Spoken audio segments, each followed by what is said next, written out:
Our big story tonight, 4 people, including those 2 children, are recovering tonight after a house fire in Xenia. Fire crews fought that fire on East 2nd Street for nearly 2 hours tonight. Alexandra Lewis was live on the scene. She brings us the latest on the investigation. Alex. Well, investigators are still looking into the cause of this fire and the possible explosion that started it all. The first 911 call said that there were people trapped inside, but thanks to the bravery of total strangers, everyone is safe tonight. And I seen flames.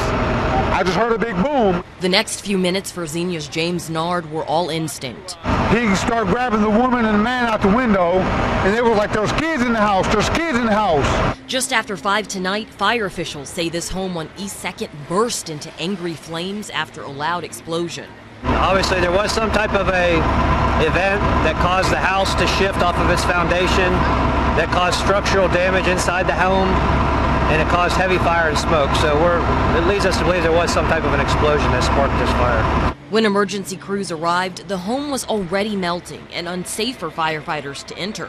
The 4 people inside, including 2 young children, were already out, largely due to the heroics of 3 strangers. I ran through the front room and I couldn't see nothing because there was smoke. And as I was going through the archway to the next room, there was a little girl coming out.